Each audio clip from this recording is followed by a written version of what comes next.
My name is Paul. I'm a compulsive overeater. And I'm from San Francisco. And I'm glad to have the opportunity to speak. Abstinence through the holidays. When I first heard the topic, I thought it was like a trick question. Like abstinence through the holidays as opposed to abstinence today or yesterday. It didn't make. It sort of computed, but it didn't, because I remember vital statistics. I guess I came into program August 5th, 1983, and I got abstinent May 7th, 1986, and so you can see it took a little bit of time to catch it. I'm coming into my 22nd abstinent cycle through the holidays, and I'm keeping 120 pounds off.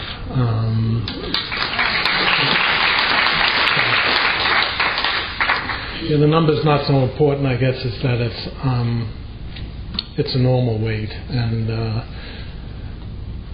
I'll get into it in the talking. In the beginning, I was concerned about being abstinent through the holidays. Actually, when I first came in, I didn't realize that abstinence through the holidays was a difficult thing. It was only by being in the rooms and hearing people say, I'm going home on Thanksgiving and I'm worried. And I was, whoa, what are you worried about? And because I didn't understand, because I wasn't abstinent or trying to hang abstinence through the holidays. And then I understood there were things that I had to come up with, some action that I had to take, which was have an escape plan. If I was going home, I had to be able to get out of there when I had to. I had to know what my food was going to be like, where I was going to get it. I had to know where the meetings were. I had to be able to call my sponsor, and it was just sort of, it's a logistics kind of a thing, just planning ahead. And I think actually the biggest help in dealing with it was knowing that there's a transition coming into the holidays, and then there's a transition coming out of the holidays, and that just because I was abstinent through the holiday itself didn't mean I was going to feel good 2 days later, that maybe it was going to be a ripple effect. And I was never in touch with my feelings, so it might be a week before I would get in touch with, I feel kind of bad about that, Now I'm better. I can feel bad a lot quicker.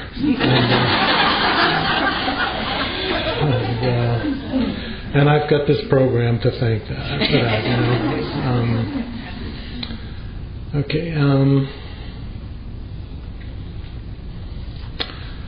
So for me, speaking here is just emphasizing what it takes to be abstinent on a daily basis, and sometimes I think if you only listen to how it works, you wouldn't have to hear me, or it's about, for me it was, I'll just tell my story and the stuff will weave through it, I guess. I grew up always heavy, always concerned about my weight. I was an obese person my whole life, except for the times that I went on diets. And I went on some pretty severe diets. The most severe was actually the one I lost that I got this abstinence. But the one before that was eating 350 calories a day, running 5 miles in the morning, 5 miles at night, and lifting weights every other day. And I only stopped that because I coughed blood up one day. And I slept 14 hours a day, and I flunked out of school that semester because I was tired all the time. And but I did have a 32-inch waist, a 48-inch chest, and I felt fat. It didn't matter because I could pinch a little bit of this, and sanity wasn't necessarily thinness, and I learned that years before I came into program. So grew up, the way I looked at it was that there was something wrong with me. My father ran a factory, 100 people in it. It was his job to see what wasn't going right and fix it, and then he would come home and he would look around the house, see what wasn't right and needed fixing, and it was usually me. And I got the sense that there was something wrong with me. And it wasn't, I was broke. And at the same time, my family was sort of, either my family was in the closet or the rest of the family was in the closet. Because I have first cousins, I don't know their names, I don't know where they live, I don't know how many kids they have. It was a very cloistered kind of existence. Man, I didn't think I'd be this nervous. Anyway, I was always concerned with how much I weighed, what clothes I could get into, when I was going to get something to eat. When I was a kid, I was, I didn't have a voice or a vote in my house. It was my way or the highway is what I was told. And I was also told that when I got out that I would be the head of the household and it would be my way, but no one told my first wife that. I learned a lot of things that weren't really helpful, I learned that we don't talk about our feelings, particularly to people, not particularly to people outside the family, but we just don't talk about our feelings. I remember when my brother and I were smaller, my brother, who's younger than me, he asked my mother to talk to us like we were strangers. He said, talk to me like I'm a stranger, because she was always nice to strangers, But with us, I guess if you love somebody enough, you can be more abusive, I guess. It was strange rules. Anyway, I'm Jewish, so I also grew up feeling different than other people. I think a lot of us feel different for different reasons. I remember speaking in front of the first gay, lesbian, transgender meeting in San Francisco. The first time I spoke there, I sat in the parking lot wondering why they asked me to speak, because I can't, I'm straight, so I don't relate to the focus necessarily. And I got an epiphany in the parking lot. I said, they think they're different because they're gay. I think I'm different because I'm Jewish. Women think they're different because they're women. All different reasons, but we're all alike. We think we're different just for a different reason, Anyway, but getting back, I was working, I don't want to spend too much time on what it's like. So I was fat and unhappy. That's basically it. And I felt like I was a metaphysical alien. I grew up, I sang in the school choir. I was the soprano lead for Good King Wenceslas. I'm Jewish. I just didn't fit, I didn't identify, I didn't fit in. My family I didn't have a family that was together. There was something wrong. There was just always something wrong, and I was looking for the answer. And when I was young, I figured that my religion might have the answer, because I felt broken, and I thought that religion was going to fix me. And I figured, my parents were pretty smart. My grandparents were smart, and they didn't convert. And so I figured there must be something really good about being Jewish that I just haven't been exposed to. So and it must be pretty strong, or my family wouldn't have held on to it. So I started studying my religion, and what happened for me was that I got somewhat knowledgeable about it. And if you wanted to talk comparative religion, I'd ram it down your throat. I was a pretty angry person, and pretty angry person. And the Holocaust was hard for me to deal with.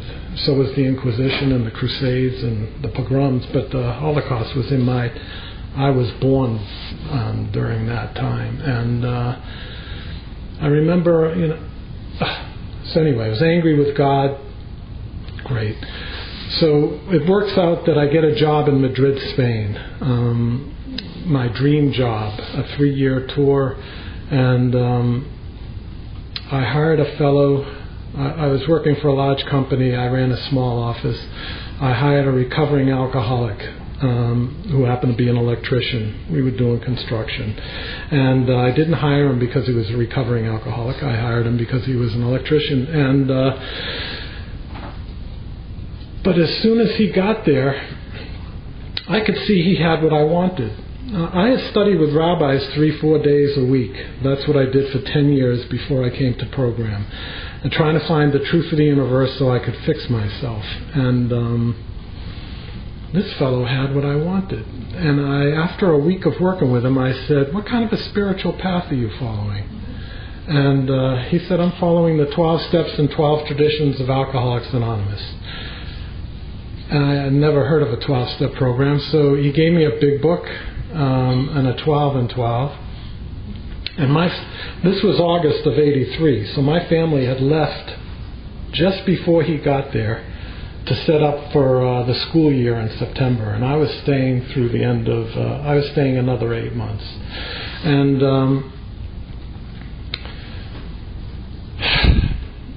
yes. So what happened was what he had was that he could say no without yelling. He talked about God a lot. And he seemed to be like he could sense when people were in pain, and he could reach out to them and make them feel better. It was just a natural thing. It's pretty amazing. And it wasn't until later that I came to understand that that's really steps 10, 11, and 12 is to be able to get in touch with what's going on. 11 with God, service is 12, and so I was pretty lucky. My sponsor worked for me. We did our work in an hour and a half during the day, and we spoke program 6.5 hours a day. My family was gone, so I'd go to his house every evening and have dinner. And his wife, who was a battered woman from a previous alcoholic marriage, she shared what it was like to be a battered woman. And he shared what it was like to be in mental institutions, in jail, lose your family, sleeping in Hotel Honda. You know those first Hondas that came out? Well, that was his home while he was drunk, right? And he would tell me, when he got sober, he could move into a basement level apartment. If the window was open and the sprinkler was on, his face would get wet, right? And I could see that his life had changed because of the program, and that it gave me a willingness to follow the 12 steps and 12 traditions. We did a drug and alcohol inventory right away. I'm an alcoholic. I was a periodic. I drink maybe 4 or 5 times a year, and every time I'd get drunk. But I knew that, be it a bar mitzvah or a wedding where the liquor was free, and I just knew that I wasn't driving it. And when I came home, the next day I'd wake up in my bed, but with my clothes on. It's just. But I realized from doing an inventory that, hey, that's an alcoholic. I drink like an alcoholic. I didn't think I was a drug addict, even though I smoked marijuana for 20 years. I stopped smoking before I went to Spain, because in '83, I don't know what it's like now, you were in big trouble if you smoked dope and got caught in Spain. So I didn't smoke for 3 years, didn't think about it for 3 years. And I said, well, then I'm not an addict. An addict needs his stuff, right? And thinks about it all the time, at least, even if he doesn't get it. Anyway, to make a long story short, he had told me that if I'm using anything to change my mood, that I'm not clean and sober. And when I took my first toke when I got back to the States, I realized my mood changed, and I haven't had pot from early '84 or any drugs. But so he taught me a lot of things that were really helpful. One of the things was that we have a disease, but it comes out in many different ways. And it isn't just about not drinking or not using drugs, but it's about not spending in a way that changes our mood. It's about not using sex in a way that changes our feelings. It's about not gambling. It's about not working like a workaholic. It's a lot of things, and drummed into my head that I had to be vigilant. That if I was going to stop one thing, I had to make sure that I wasn't going to pick up another. And And that became really evident to me when I got down to goal weight and I started looking around dating-wise. That was kind of interesting. I was divorced, and I just check my time here. Doing okay? You're about 15 minutes. Okay, thank you. Okay, yes. He told me it was an action program. It's an action program. And he ran me through the steps right away. I think in AA they don't take as long going through the steps. I don't go to AA much except if I'm traveling, can't find an OA meeting, but right through the steps.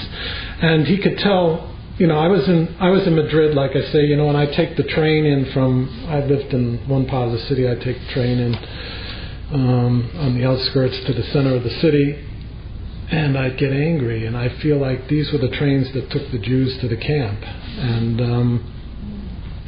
And he'd say to me, you got to let go of the 6 million. And I'd say, yeah, Bill, but how about let's work the program, And when he took me through the steps, I could see that my life was unmanageable around food. I went over to Spain. I had lost weight for the job interview. I got down to about 185. And when I met Bill, I was 265. And that's an embarrassing thing to be living overseas and to grow like that. And just a little bit of it is I couldn't buy pants in Spain big enough for me because the Spanish people weren't that big at that time. I don't know what they're like now. But if I had a business trip to England, I'd get a pair of pants. And that pair of pants, I'd only get one because I was going to lose weight. Yeah, it was a problem. Wow. I keep having senior moments. I think it's because I'm over 60, but it's an action program. It all comes back to it's an action program. And took me through the steps. There we go. But I had a problem with God. Second step was came to believe that God could. Okay, sure. God could, but why would he, I mean, I had studied for 10 years a lot of spiritual stuff, that my religious tradition, and several of the people that I read and thought unbelievably righteous stuff, they burnt and, they went up in smoke. So if I was supposed to, third step, ask for God's will for me today on a daily basis, I didn't think so. If God's will for those people was that they should go up and smoke, I didn't want to know what God's will for me was. But he told me that I was going to have to figure a way around that, because it's an experiential program that we don't read the big book and then when we're finished take a test and everything's better because we understand it. It's about doing it. And the example he gave me, it's like if you want to learn how to play tennis, you can read all the books you want, but you got to go play some tennis before you get good at it. And so what eventually I did was, since I have no idea what God is, I always was jealous of Christians. Christians could look at God as Jesus Christ, as the human personification of God on earth, and therefore you could do whatever Jesus did, you could do what Jesus did. But me, in my religion, there's like 48 names of God, attributes, and so I know the attributes of God, but I don't know what it looks like. I don't understand it. I'm told that the blueprint for my religion is in the writings, but it's sort of like showing my dog the blueprints for the house. My dog doesn't have the understanding necessarily to grasp, the higher power here. So I have no understanding of God, and I just know that I didn't trust God, didn't trust anybody when I came in, and. But for me, what I came up with was halfway. Great, thanks. Was just trying to do the next right action. doing the next right action, and I'd ask God for help. But the way I learned to ask God for help, because I didn't trust God, was that when I was beaten to a pulp, which is in this program, I got to be 318 pounds after 2 years and 8 months of working this program as hard as I could. I had a guy who had 25 years in AA as my sponsor. I have a superior intellect. We all do, right? And so I thought, with my intellectual understanding, I got the big book, I got a sponsor. I went to a meeting a day for the first 8 years in program. It sounds a little daunting, but like here, if you're sitting here, you can go to 3 meetings today. I consider it a meeting every speaker. And so I'd go to a lot of days in OA, I'd go to retreats. On Saturdays and Sundays, I could double up my meetings. Sometimes I'd have to go to a noon Al-Anon meeting because my sponsor was an alcoholic.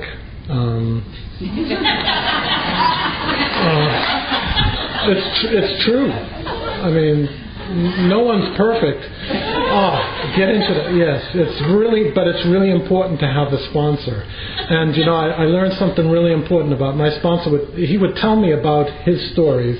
One of his stories was he worked construction in Saudi Arabia, and when he first came to Saudi Arabia, he saw some flies in the wall, and he's a lonely person.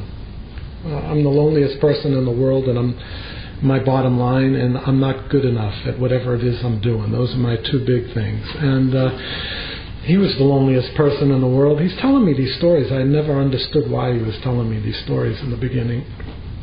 And there's a couple flies in the wall, and every time he'd come home from work, he'd talk to these flies because they were his pals. Okay, and he was there for 6 months, and he was still talking to the flies in the wall, as it's 6 months. And so I like to tell people that my sponsor talked to flies on the wall, and I got better. And so you don't have to find the perfect sponsor to get better. You just have to find somebody who has what you want and take what you want and leave the rest. And so I had to go to Al-Anon to figure out what I was going to take and what I was going to leave. It wasn't necessarily easy, but he had something that I wanted, and he also had a behavior about him at times that wasn't right, and it was hard. Okay, so anyway, I got to I was stepping on the scale one day, and this was after I'd come to program. I was in program for 2 years, 8 months, and it ruins your eating. You understand what you're doing, and it's not like totally unconscious. And I had eaten pasta. The way I used to cook pasta was I'd make a pot and then put it in a colander.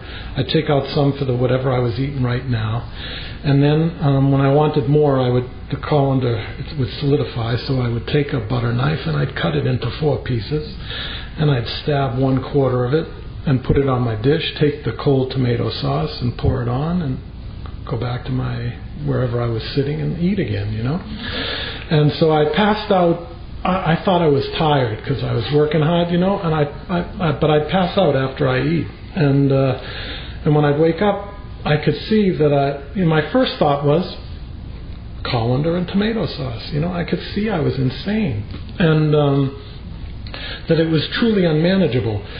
But I was always told to ask God for help, but I didn't believe God was going to help me, and I didn't trust God, and I was afraid that if I asked God for help and it didn't work for me, I would be hopeless. But at this point in time, for some reason, that passing out and stepping on the scale, I had one of these scales, this is a long time ago, I had one of these scales that had an arrow and a peg, and it was only going to go to 3 1/4. And then the arrow was going to stop, and I could see I was going to keep going. And I could see I was hopeless, and that I had tried it my way as best I could, and it wasn't working. So maybe I was going to have to take a risk and ask God for help. One of the things that really helped me with that choice is, in the 3rd edition, my favorite story is join the tribe. It's a real short story, and it's really just right on. And it's about an Indian who says he's got religion, but if he has to change for a better life, he's going to do it. That's when he hit his. I could see that I had made that same kind of decision. I was going to jump off the cliff, as they say. I was just going to take the risk and see if I couldn't get better. And so I went on a protein-sparing modified fast. It's in those days it's cow's hooves and noses ground up mixed with water. It was. I drank this crap for 8 months with no food, and then I had to come off and start eating real food. And so I'm going to a meeting a day. I have a sponsor. I've sponsored people from since I've been 3 weeks abstinent, and I haven't had a gap in the 22 years of a day without sponsoring somebody. I'm retired now, so I sponsor 7. And the idea being that I tithe my time to OA, when you want to give charity, then a tithe. Anyway, boy, am I jumping around.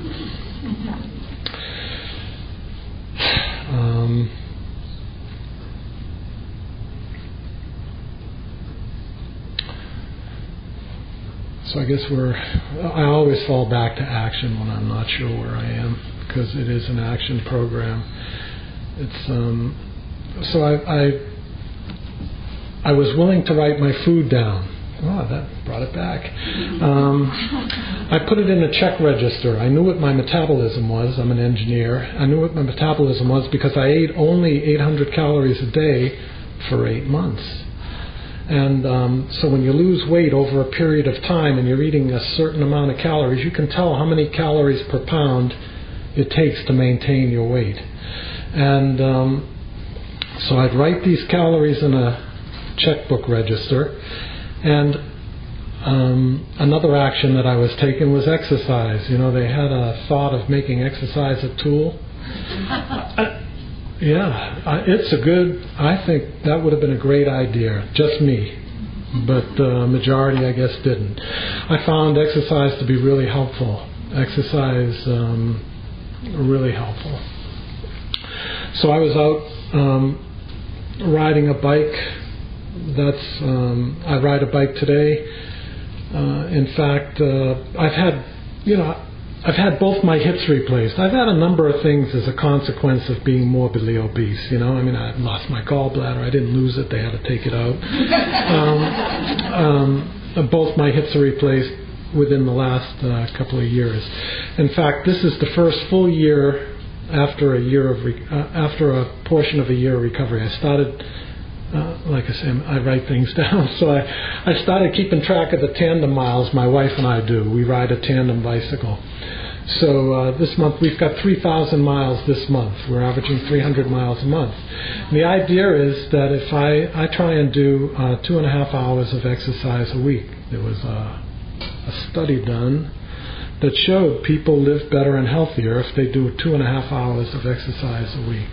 Right? 2,100 calories a week exercise. It doesn't matter if you walk, swim, play basketball, volleyball, jog, tennis, doesn't matter. Just as long as you do that. And I found it really helpful in my physical recovery, because to me, making amends to myself isn't being thin. I was morbidly obese. Morbid means like what? Near death? Right, so the opposite of morbid obesity is physical fitness. And so my living amends is to be physically fit. And anyway, the action, when I came off the fast, I had made up I had to figure out what my abstinence was going to be. It was no fat, no salt, no sugar. It was really important for me to pick out, to know what foods I couldn't eat one of. Thank God I had been in program for a while. So it was really easy. I couldn't eat one piece of pizza. I couldn't eat one submarine sandwich. So my abstinence right away was no bread, no flour, no processed carbohydrates, no sugar, of course. So I haven't had ice cream in 22 years, you know. There's products I haven't tasted. And thank God that I got into this before Costco. Because it would have been bad. So anyway, it's asking God for help. And it first came around the food. And, you know, my first prayer was asking God to help me not eat like an animal when I'd sit down and eat my meal. And I found that God helped me with doing the things that I had to do around being abstinent. My literature, I have a lot of spiritual literature, and some of it's programmed, some of it isn't, but I read literature before I eat. And I read it until I get to a place where I can sense God. And when I can sense that, then it's okay to eat, it's safe to eat. And I found that the program is really, it's inviting God into our lives and in every aspect of it. The first place I was willing to invite God in my life was around the food. And I mean, this will get you through the holidays if you invite God into your life, right? Another logistic kind of thing with the holidays was I would try and get into the spirit of the holiday. So if it was Christmas time, and even though I'm not Jewish, I would look into trying to be of service to people. If it was Thanksgiving, I looked to try and be grateful. And I'd try and carry those thoughts through the holiday season. But, okay, so, you know, I took the action of going to a meeting a day. I took the action of sponsoring people. I took the action of reading literature every day. And praying before the meal. My wife and I, my wife is a member of the program also, we have flowers on the table and we have candles and we have a nice, we have a beautiful setting. It reminds me in a way, it's like you're supposed to, the whole idea of recovery is to elevate your character defects to a level of holiness. And the first way we practice it is with gluttony. So instead of being a glutton, if I sit down, instead of watching television when I eat, instead of eating while I'm moving around the room fixing it, if I wait and put my food on a table and I try and connect with the fact that God, this is a gift from God, and that I'm really just trying to eat enough to allow me to be of service in the world. It sounds good. I don't do it all the time, right? I mean, sometimes I like to eat because I want to eat. I like the taste of food, and but there are a few times when I hit the ideal.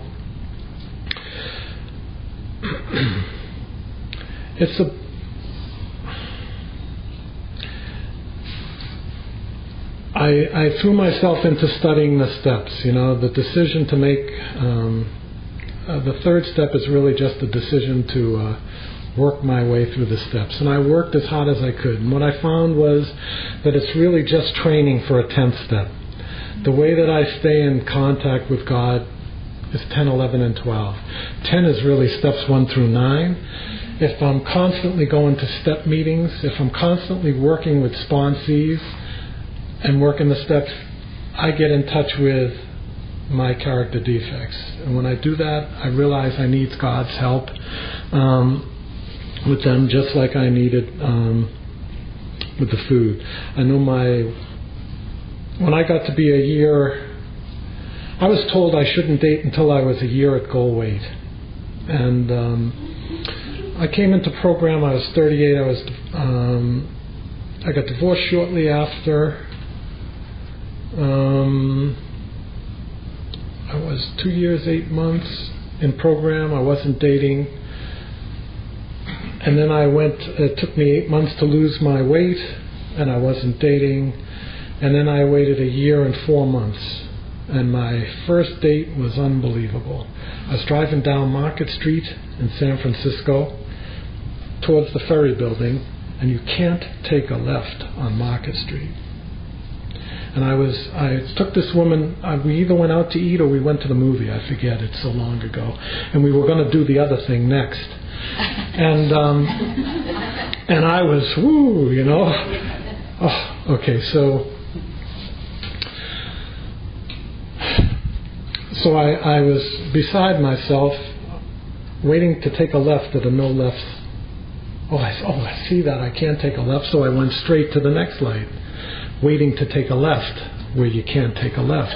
I went to the third light, same thing. I said, hey, I got to take you home, because it's not about you. It's just, it was tough to process stuff. It takes a good time in the program, just learning how to get in touch with. It took me a long time, just learning how to get in touch with my feelings. But anyway, my best friend in program was my wife, but she wasn't my wife at the time. We were reading and writing 10 steps to each other, and within a group. There was a group of us who were a year or two abstinent, and things got really hard, and we were introduced to writing a 10-step.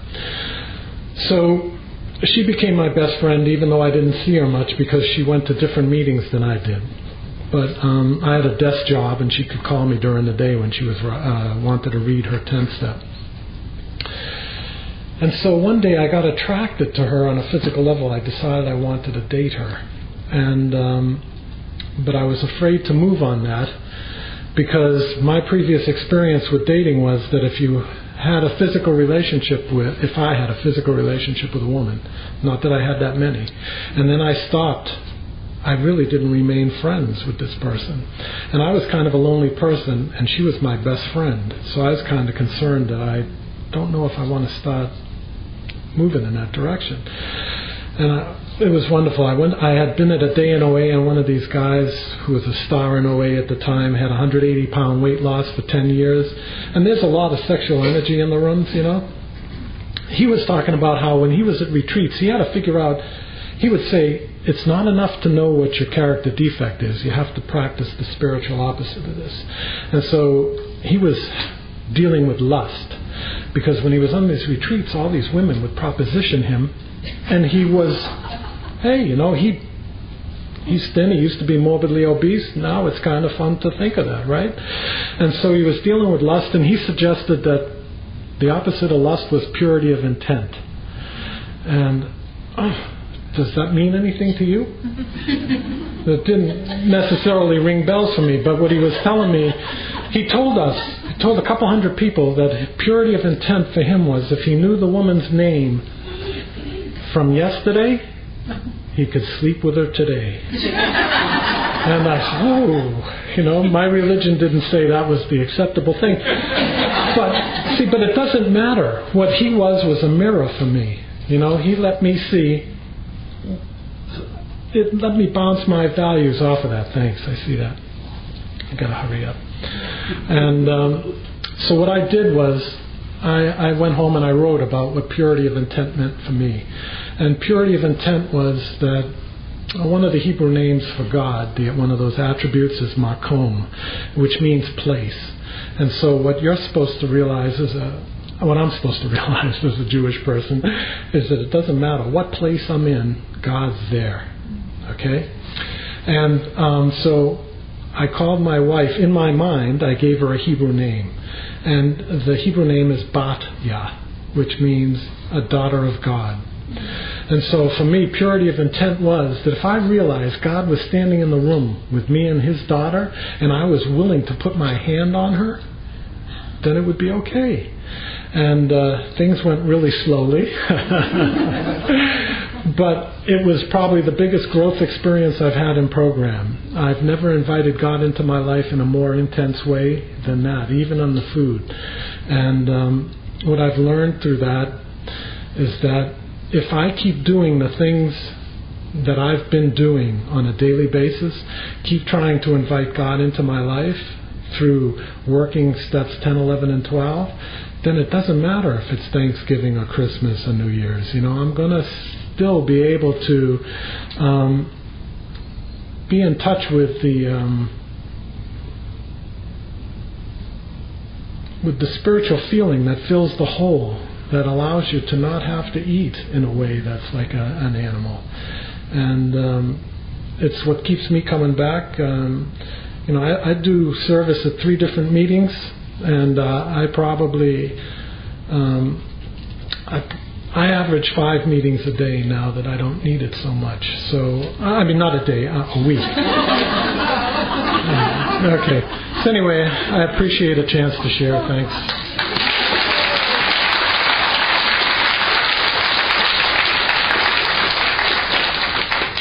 Thank you, Paul.